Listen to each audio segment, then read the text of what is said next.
Many of you know we are a three-parent family currently raising one child together and expecting our second in June. And today we met with the clinical care coordinator at the local hospital to talk about how to support our family through that birthing experience in an inclusive manner. And I wanted to tell you a little bit about why we reached out, how we did so, and what that conversation really looked like.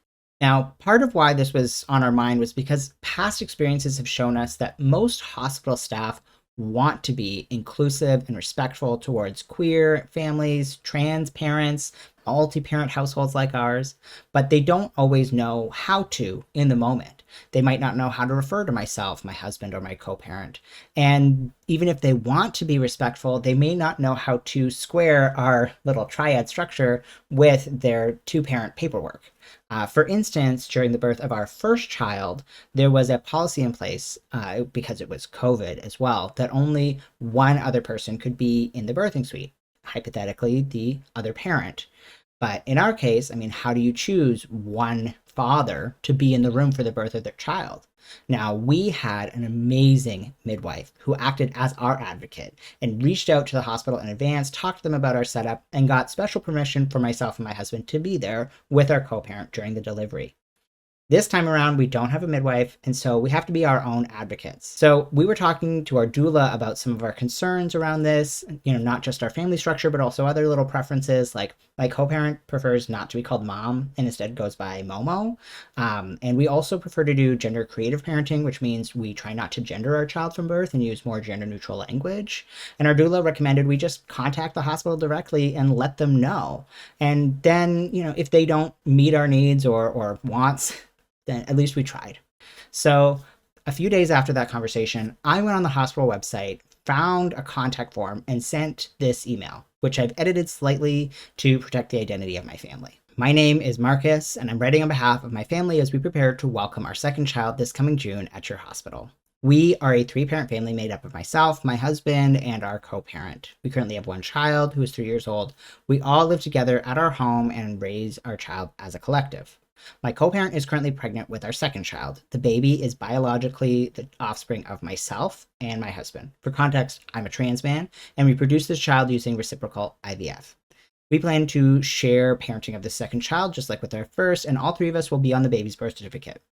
Our parenting titles are Dad, my husband is Papa, and our co-parent is Momo, not Mom. We also practice gender creative parenting. This means we don't assign gender to our child at birth and use they them pronouns in neutral terms like baby or child. My co-parent is likely to deliver at your labor and delivery ward in June. Her OB is Dr. Name, and all three of us would like to be present for the birth of our second child and involved in the care process to the extent that this is possible. We would appreciate if the care team on site could be made aware of our family structure, my co-parent's preferences in terms of parenting title, and our preferences around gendering of our baby.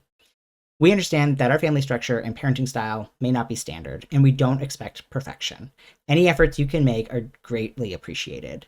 If there happen to be any queer, trans, or allied staff members available during the birth, we would be especially grateful to have them on our care team. Thank you so much for taking the time to read this, and thank you for the work you do every day. We are looking forward to welcoming our newest family member with your support. Warmly, Family Name. I sent that email about 10 days ago, and almost immediately I got a reply. I sent that email about 10 days ago, and almost immediately I got this reply from Patient Relations. Congratulations, you sound like a beautiful family. So-and-so from the childbirth program will be reaching out to offer support and facilitate the birth plan. And then the rep from the childbirth program indeed followed up almost immediately after. This is all on the same day. Almost immediately after that, I did get an email from a rep from the childbirth program. I'm talking same day. And she said, "Hi, Marcus and family. Our patient relations team forwarded me your email. My name is so-and-so. Congratulations on your growing family. Part of my role at this hospital is developing care plans with families to optimize everyone's birth and hospital experience. Your note is extremely helpful in planning for your family. Thank you. I would like the opportunity to connect with you by phone before placing a plan on your chart to help clarify a few technical and clerical terms around registration, a few what-if scenarios, such as a cesarean section or NICU admission, and to learn from your previous hospital experience." So then we had a couple back and forths. We had to coordinate all of our schedules, but we managed to meet up this morning, so 10 days after that first email. And it was a wonderful conversation. We were met with a very warm welcome. Again, she said she was very grateful for us reaching out. We talked about some of the stuff in my email, absolutely, our parenting structure, how that sort of squares with the hospital system. She asked us some questions around how we'd like to navigate certain what if scenarios. But we also talked a lot just about my co parent's first birth experience, what unexpected challenges happened, how we navigated them as a family, and what the hospital could do this time around if something similar happened or something else on that level. For context, as I've said in a previous video, my co-parent had preeclampsia last time, went through a 33-hour labor, and my child had to be suctioned out. So it was a pretty intense birth experience. And this care coordinator took notes about all of this, asked really great follow-up questions, and really saw the connecting pieces about how doing that small scale like recognition of parenting title and our family relationship is part of what can help ground someone and allow them to focus on navigating a high stress situation like a birth. And I was so thankful for that holistic perspective. We get who we get in terms of who's on staff, and people are maybe less familiar with a family like ours, and they might fall into old habits or have questions. But generally speaking, the folks there are trained and experienced in working with queer families, and they all want to do their best. We also reiterated we don't expect perfection. We get that we are doing something that most people are not used to.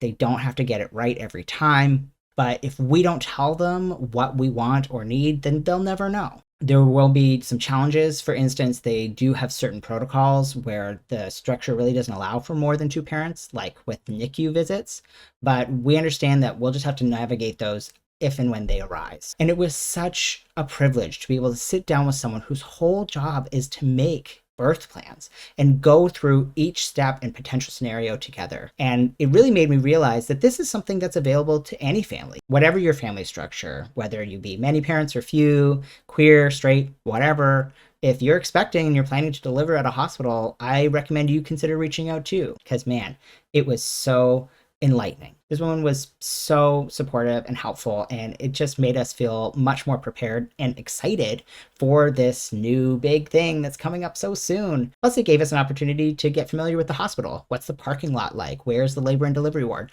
All those little things that when you need to know them, you need to know.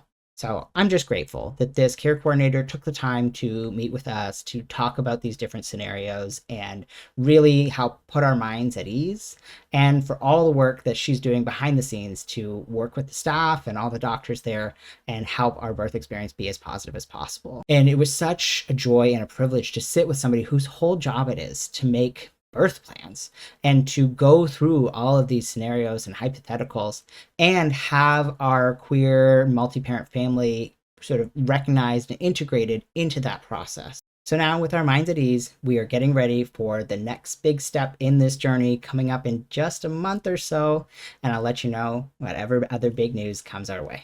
Thanks for watching. Remember to like and subscribe, and I'll see you next week.